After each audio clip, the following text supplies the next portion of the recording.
Hi everyone, welcome to Durazza Shopping. Today we're going to do a how-to video on our diamond painting kit. I know that there's a lot of new beginning diamond painters out there, so welcome.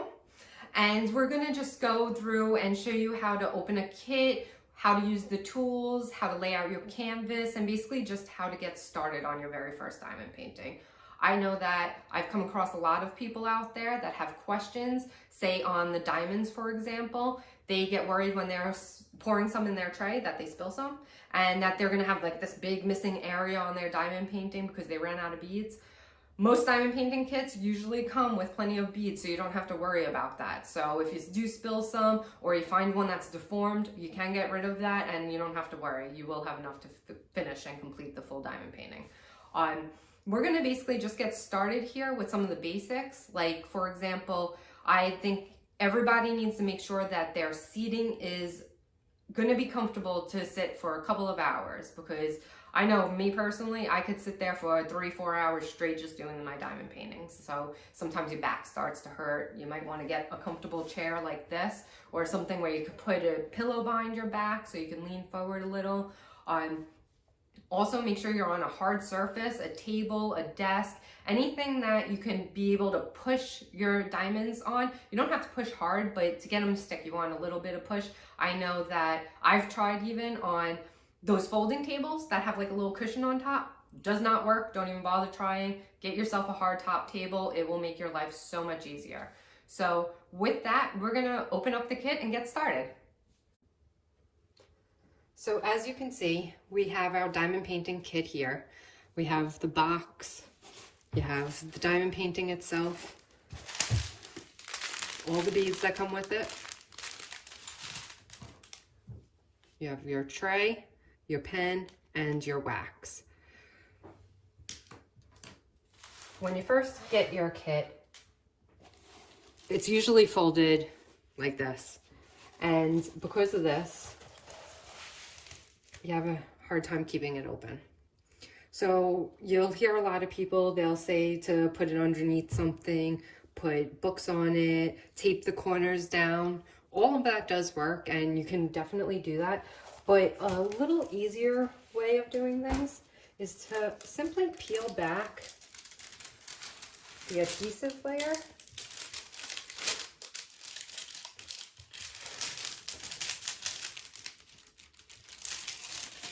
This and put it back down. As you can see, it's no longer rolling and folding. So these are fine.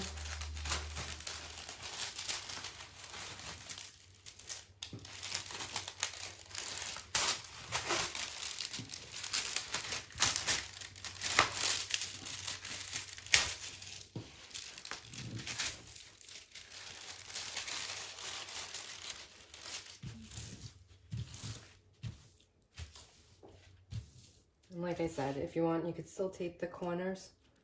I don't really need to at this point. As long as it's mostly rolled out, I'm very happy with that. So the other thing I want to mention is a lot of people want to flip this over and iron. Whatever you do, do not iron this. If you iron this, you're going to run into some major problems because of the adhesive layer on the other side. You'll probably wind up ruining your iron along with the diamond painting itself. That's never a good thing. So now I want to talk a little bit about the accessories that come in the diamond painting kit. Here you see we have all our diamonds, all the different colors. Each one is labeled. I want you to take note of this. So when you look at this, number 1, 2, 3, you're going to see on your diamond painting canvas the corresponding numbers. 1, 2, see? This is how you're going to place your diamonds. You see how each diamond has different spots? That's what bead you're going to put on there. So in order to set this up, I know a lot of people sometimes get a little confused with their beads, especially if they are working with one and they get up and walk away and they can't remember which one it belonged to. So a good way to organize yourself is if you open these up, take one of your beads out and fold this back to plastic and glue it next to each corresponding one. It helps people remember so you can match up the colors if you do misplace one. Another way I like to organize my beads is by getting these little bags here. These things are lifesavers. So all you're going to want to do is make sure you get maybe a Sharpie or something you can write on these bags pretty easily. And I would start by labeling them. So move this up. I'm going to start here. Let's put some beads out. All right, so I have pack number 3 here. So all I'm going to do is write number 3 here. I'm going to snip the side. Oh, make sure you have this open.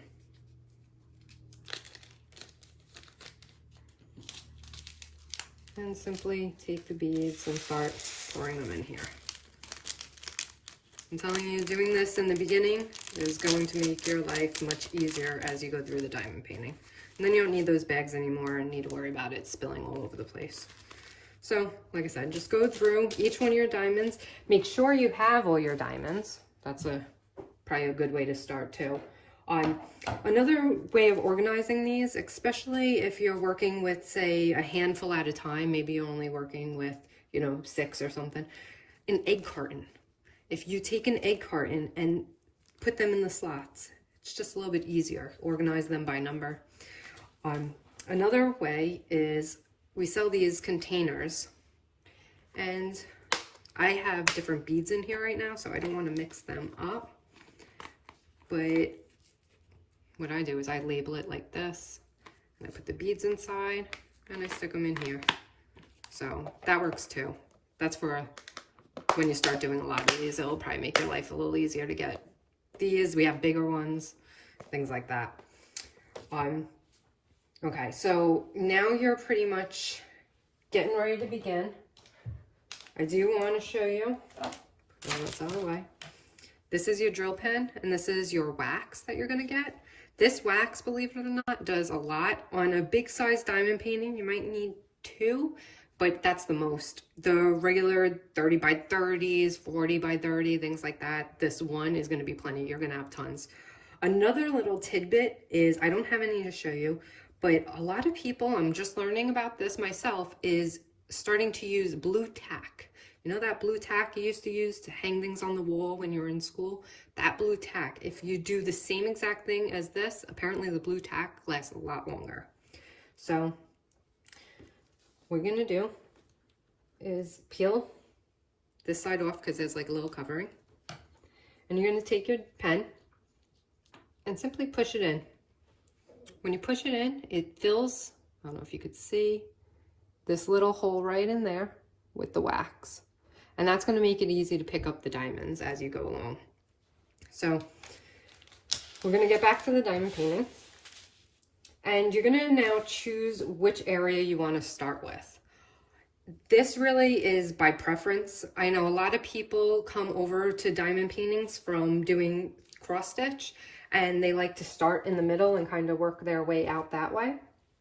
Me personally, I tend to start at one of the corners. I think it's just easier for me. This way, if you start here, you want to leave, by the way, this plastic layer on as you go through because it's so sticky underneath. You don't want your arm to get on it. So that's why sometimes starting on this corner, it's easy because you can lean your arm on this part and you don't have to worry about it hitting the stickiness. A lot of other people might want to start in this bottom corner, say, because then you could start, and as you place the diamonds, you're going this way, your arm can lean on the part that's already done, and you don't have to worry about getting the stickiness all over you or, ruining the diamond painting because your sweater or something like that. So that's kind of where we're going to start. Now it's going to really just be, I'm going to organize this and I'm going to come right back and show you how to start the diamond painting by placing it in the correct areas.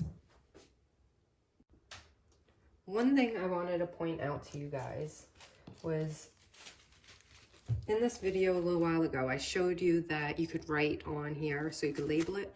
Another way, because I realize a lot of people might want to reuse these bags, another way of doing it is I simply put the diamonds into this bag, and then I took a cutout of the piece of plastic that actually had the number labeled on it. So it was number 22. And I put it in there. Just makes your life easier if you want to keep reusing these, so you don't need new bags every single time you do a diamond painting. So now we looked at our diamond painting, and we're going to get started right here in this corner. We kind of picked out the beads already that we're going to need. These are going to all correspond to here. But what we're going to do is we're going to zoom into that corner so you could get a better look at exactly what we're doing. So now you can see we're all zoomed in. And we're going to start, like I said, in this top corner. We're going to look at these right here. And that's the beads we're going to start with. So in order to see which ones these are, we're going to go down here on our list. And we can see that it's number 34 is the symbol. So what we're going to do now is we're going to go find number 34 in our bags. This is it right here. And we're going to simply pour these into our tray right here. Just a few. Depends how many you want to do. Then you're going to take this tray. You want the round side of these facing up. So you see how some of these are turned on the back side. In order to fix that, you can simply shake it like that. And like I said, try to have this peeled back. I usually hold it down with something, which I'm actually going to use my camera. There we go. Okay, now I'm going to sit here and start placing these diamonds. If you haven't before, remember I showed you, you just put the pen into this. You come up and you have a bunch of wax in there. I do want to point out that if the wax in this starts falling out, say you pick up your diamond and you put it and the wax comes out of it, that might mean that the wax is too warm to be used. All you can do is take this and throw it in the fridge or the freezer for 5 minutes and let it sit. And when it comes out, it actually should harden a little bit and stay in the pen a little bit better. So now, like I said, you're going to start with the round side. And you don't have to pick up hard. It simply sticks. See? Sticks. And then you're going to go over here and place it in the corresponding spot. So this is for all of these pink ones.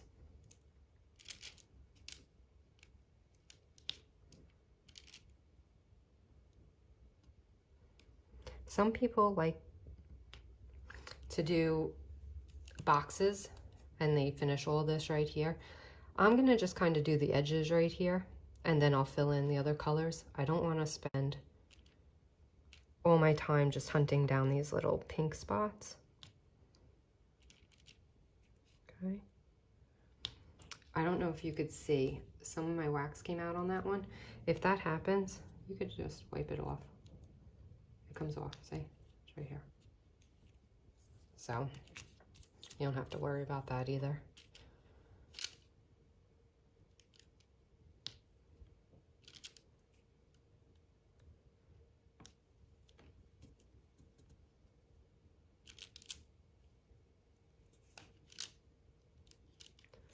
We're just going to repeat that, and then we're going to start with the next color and start filling in the next areas. So I find this to be very relaxing. I don't know. I know a lot of people might get stressed doing this or find it overwhelming, but this for me is actually very enjoyable. If it does go out of place a little bit, so you pick it up on the edge and you have it, you could just kind of re-grip the diamond and slide it over a little. It should move into place. It's not too difficult. Okay. Now I want to start with another color. So you can dump these back into your bag. I just so have another tray, so I'm just gonna kind of swap out trays. And I'm gonna go for my next color, which is E, so number 13. You could do more than this, more of the first color. I'm just kind of giving you an idea of how to do this, just jumping around. A lot of people also like to make certain boxes here, and then you go and fill in the boxes, or they'll do like a diamond pattern. All these things work. It's up to you.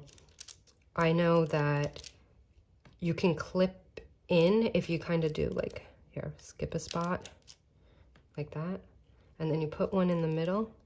It kind of makes this little clipping noise. Like you could feel it with your pen too. It just makes this little like securing sound. Just go around and keep doing this. Okay. So a little tip that I think is very handy. Oh, perfect example actually. If you wind up accidentally dropping one of your beads or diamonds onto an adhesive area, you know, sometimes you bump into your tray or you spill the bag and it gets on here and you can't easily pick it off because your hands are too big to actually grab that diamond. One good thing to keep with you at all times is tweezers. See, it definitely makes pulling that diamond off a lot easier. Also, sometimes you will place it in the wrong spot. You know, you accidentally push it down and you can't grab it, or you can't slide it. Say you're supposed to put it over here and you put it there over. It's easy, just grab the diamond. I'm not gonna do it, but grab the diamond, pull it off, and then move it to the appropriate spot. Tweezers definitely help, so keep them on hand at all times. Now, say you have another issue where your diamond keeps falling off the tip of your pen. You know, you're trying to grab it and you can't seem to pick it up or something, or it just keeps falling off as you make your way. Then that means you need more wax. So make sure you grab your wax and simply just stick it back in, fill it up. Make sure there's no extra wax around the edges. If you have extra wax, kind of just wipe it off, because you'll find that if you have, say, a lot of diamonds, I don't have many diamonds on here, but say you have a lot of diamonds and you go to pick up this one right here, the wax on the side will pick up that diamond too. And then you'll have a real hard time putting it down, because especially that one's upside down, so that's not going to do you any good.